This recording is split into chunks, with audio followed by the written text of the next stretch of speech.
Chapter 6 In the Potato Field. Slowly, Srulik learned to herd the animals.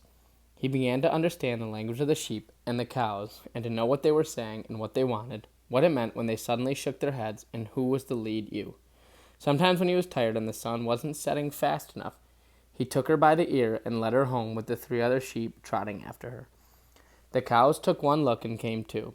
As long as he didn't overdo it, the women didn't mind. Once, though, he came home so early that she lost her temper and locked him out of the house. She brought him his supper to the sheep shed, a bowl of plain potatoes. He didn't do it again. Sometimes he woke in the morning before she came to rouse him. Maybe it was the rooster that woke him, or else the sheep or the dogs who came to play with him at dawn. Once going to draw water from the well to wash with, he saw a man slip out of the house and run off into the forest. He didn't ask who it was. He kept looking at the girl with the 2 cows. Sometimes he caught her looking at him too. Yet she never answered when he called to her. In the end, it was the dogs who introduced them. Srulik now took them regularly to the pasture, where he played with them and sometimes wrestled and romped with them in the grass. He could feel the girl watching these games with interest. One day she seemed to be very busy. She kept changing places and lying down in the grass as though looking at something.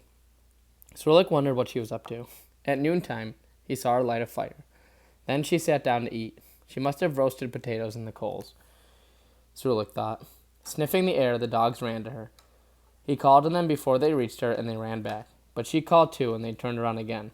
It became a game between her and Srulik. After a while, she called to him. "Hey, Red, what do you have to eat?" "Bread and cheese," Srulik called back. "I've got something better." "What?" "Baked birds." "Did you give some to the dogs?" "Just the bones." "Will you give me some?" "Come on over." But although he would have liked to, the cows headed for the neighbor's field the minute he left them. They were smarter than the sheep, who paid no attention and went on eating. "I can't," he shouted. "The cows will get into the wheat." The girl saw his predicament and came to him. With her, she brought a few baked songbirds. "How did you catch them?" he asked. "Don't you know?" "No." "Would you like me to show you?" "Yes." "What will you give me?" Srulik thought. "I don't have anything," he said. "What's your name?" "Jurek." "Mine is Mariza." "Are you related to Pani Noik?" "No." "Then why are you staying with her?" "Her brother found me in the forest." "What were you doing in the forest?" "I was living there." "Where are your mother and father?" "They're dead," he said, feeling his heart twinge. Were they? Was it all right to say that? Could it make them die if they hadn't yet? And what about his brothers and sisters? The thought of them made him sad. Mariza noticed. "I know what it's like," she said. "My parents are dead too. That's why I was sent to my aunt and uncle in the village. They send their children to school in town, and I have to watch the cows. And at night they make me supper. They make me serve supper and wash the dishes. And their daughter sticks out her tongue at me. They don't even take me to church on Sunday. I have to pasture the cows then too." "Do you go to church?" "No." "Everyone except me has a bed to sleep in," Mariza went on. "Where do you sleep?" Srulik asked. "In the barn." "I sleep in the sheep shed. When it's cold, I cuddle up with the sheep." "My aunt and uncle don't have sheep. Just cows, pigs, and chickens." "Come on, I'll teach you how to catch a little bird and cook them." "I know how to cook them," Srulik said. "I have a friend in the forest who hunted them with a slingshot." "What happened to him?" Srulik shrugged. "He's gone." Mariza undid her braids and plucked 2 long hairs from them. Laying them on the ground, she tied a small loop at the end of them. Then she made a slipknot by passing them through the loop. "See, you put a hair in the grass and tie the other end to a stem. Then you scatter crumbs. The birds are so dumb that they step into the loop. It tightens when they try to get away. You don't believe me? When we were little, my big brother caught lots of birds like that. Starlings, larks, finches, sparrows, birds I can't even name." "With hair from your braid?" She laughed. "I didn't have a braid then, stupid. How old are you?" "I guess 9. "I'm 12, Mariza said proudly. "My brother used hair from the tail of our horse." "Where's your brother now?" "With my parents, in heaven." "Now look, and I'll show you. You know why I'm nice to you? Because you're an orphan like me." Srulik walked beside her. The dogs followed them. She laid the hairs in the grass, looped one end, tied the other to a stem, and scattered crumbs. "That's all there is to it," she said. "You can go back to your cows." Before long, little birds came along to peck at the crumbs. One couldn't fly away. Mariza ran to it with Srulik on her heels. By the time he reached her, she was holding the bird in her hand. She opened the slipknot, freed it, and pocketed both hairs. "Get it?" she asked. Srulik got it, but where was he going to get such long hairs? His farm had no horse. "Can you lend me a few hairs?" he asked. "Sure, but we can hunt together." They spent half the next day hunting birds.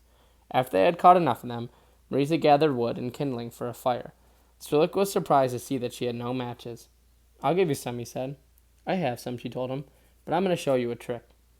She took a round piece of glass and beamed a ray of light with it on a dry leaf. Soon there was smoke. Then a little flame appeared. Marisa added some dry pine needles, and the flame flared up. How did you do that? Strelick marveled.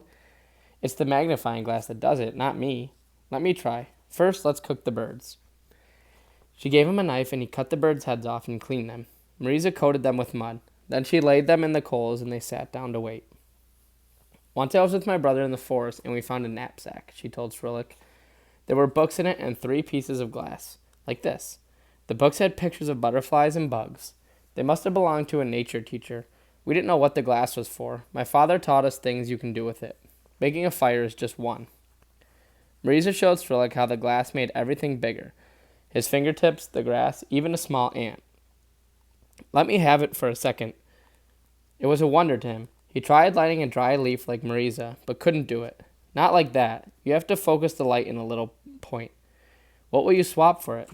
What do you have? He took out his butterfly pin. Marisa examined it and pinned it on her dress. She handed it back. Nope. But I didn't tell you yet.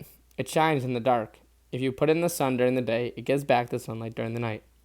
I'll take it home with me and see. If you're right, I'll swap. They took the cooked bird from the fire, rolled them in the grass, broke the clay, removed the little morsels, and sat down to eat. Strelick took out his water bottle. Marisa drank without touching it with her lips. When it was his turn, she said, That's no way to drink. If you're sharing with someone, you don't let your lips touch. Don't you know that?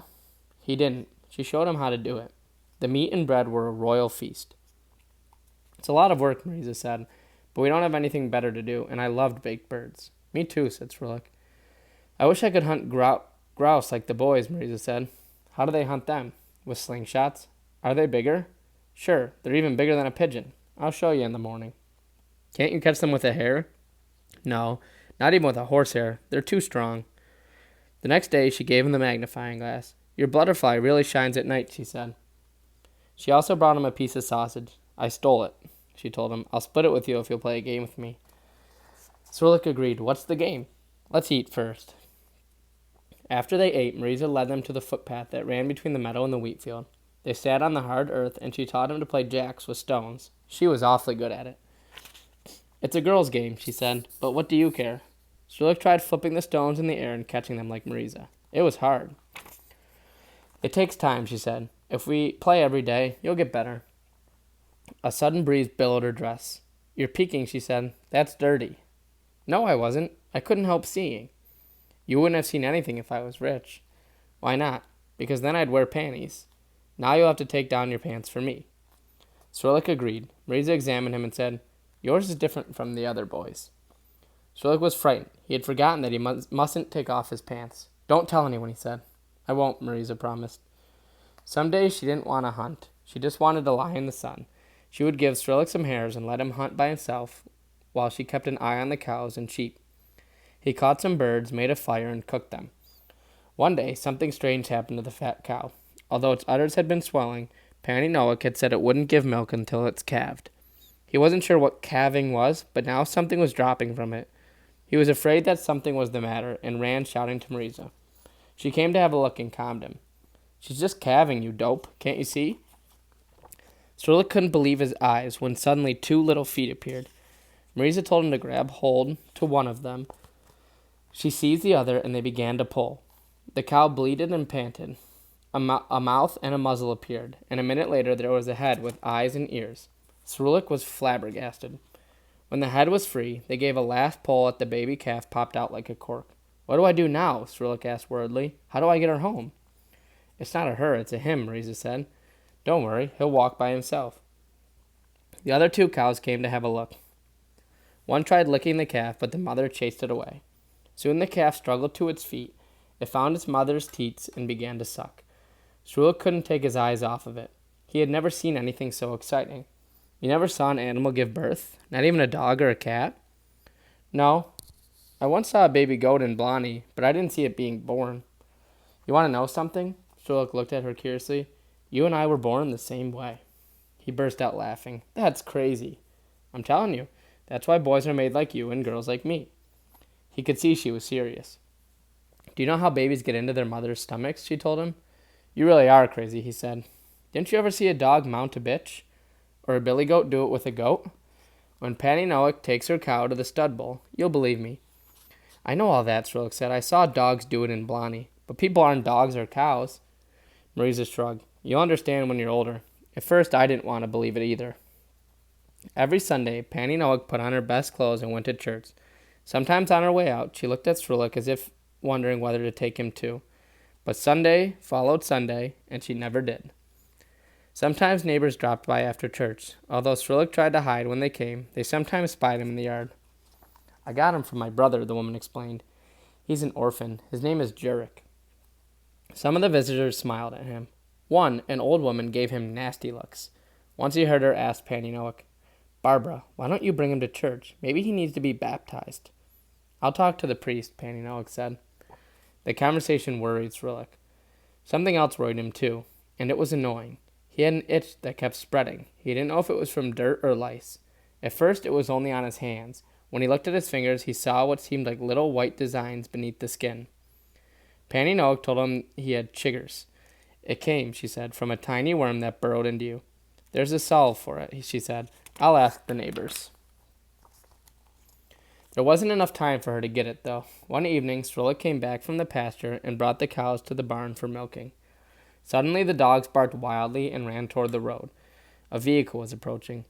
The Germans are coming to confiscate livestock, Patty Noack said angrily. Run and hide in the storeroom. I'll shut the dogs up. Otherwise, they'll shoot them. Shrillix ran to the storeroom, and Patty Noack grabbed the dogs and dragged them into the house. An army truck drove into the yard with 2 German soldiers. They produced a list and took a sheep from the shed. Shrillix watched through a crack in the wooden door. It was his favorite sheep. A soldier lifted it onto the truck while the other headed with the woman for the barn. Shrillix heard him ask, Where's the Jewish boy? I don't have any Jewish boy. In the village they say you do, the soldier said. Shrillix waited for them to enter the barn. Then he slipped from the storeroom, scaled the picket fence, and ran along the path leading to the potato field to the forest. Just then, the second soldier stepped out of the barn with a cow on a rope. The cow gave the rope a yank and broke loose. The German cursed and ran after it. As he did, he spied Shrillix. At first, he began to chase him, but seeing that the boy had too much of a head start, he ran back towards the truck, shouting to the first soldier to start driving toward him. The two of them set out in a hot pursuit, but Shrillix was nowhere in sight. He wasn't in the forest yet. Hearing the truck, he knew he had no time to reach it. He left the path, threw himself down in the potato field, and crawled among the plants. The truck sped down the path and passed his hiding place. It reached some fallow ground between the field and the forest and stopped. A German jumped down, strode into the field, and began to search. He walked slowly, checking each row of potatoes. The driver switched off the engine and climbed onto the back of the truck to get a better view. Shrillix kept crawling toward the forest. He could see the branches of the trees without having to raise his head. He would get as close as he could and make a dash for them. He tried to move carefully without touching the plants, thankful for every breeze that stirred them all at once. Something was blocking his way. He raised his head a bit and saw a man staring at him. The man was lying on the ground, too. His hair was matted and wild, and his lined, ashen face was covered with the growth of a beard. Shrillix realized he was a Jew like himself. He kept crawling until he was close enough to whisper, Get out of here. The Germans are after me. The man didn't answer. His eyes widened in astonishment. He held out his arms and whispered back, Shrillix? Papa? Only now did he realize it was his father. I thought you and Mama had been killed, his father whispered. No. Where is she? I don't know. They could hear the 2 Germans shouting to each other. One voice was far away. The other was closer. Shrillix, there's no time. I want you to remember what I'm going to tell you. You have to stay alive. You have to.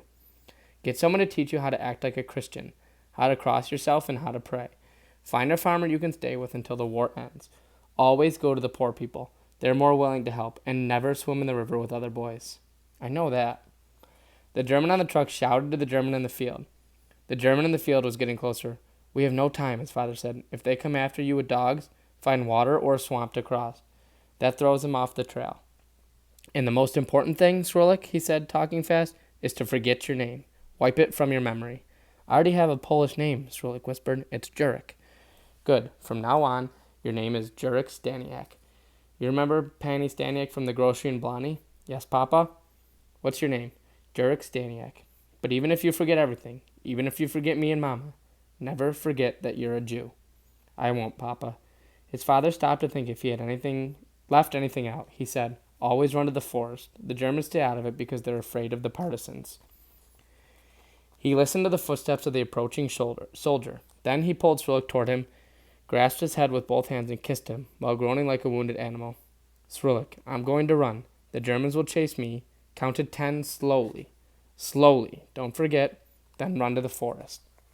All right, Papa. His father jumped up and started to run. How much he had changed. The powerful man who could once lift a heavy sack of flour was now a shadow of himself. The two Germans let out a shout. Srulik forced himself to count, even though he wanted to run too. He counted slowly as in a game of hide-and-seek. He reached 10, collied himself, and sprang to his feet. From the corner of his eye, he saw the two Germans chasing his father in the direction of the village. As fast as he could, he ran the other way toward the forest.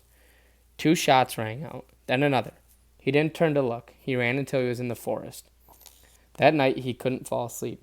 Stretched out on the broad branch of a tree with his eyes shut, he kept seeing the potato field and his father's face. Now he saw every detail of his father's face. It had changed back again into the old face that he knew. He could concentrate on his father's words without having to hear the shouts of the Germans. You have to stay alive, Srulik. Get someone to teach you how to act like a Christian. Learn how to cross yourself. Always go to the poor people. Yes, Papa. Water throws the dogs off your trail. Forget your old name. You're Jurek Staniak. But even if you forget me and Mama, never forget that you're a Jew. 1, 2, 3, 4, 5, 6, 7, 8, 9, 10. He fell asleep before hearing the shots, but they echoed in his dreams all night long. He kept running and running without looking back, the real face of his father in front of him.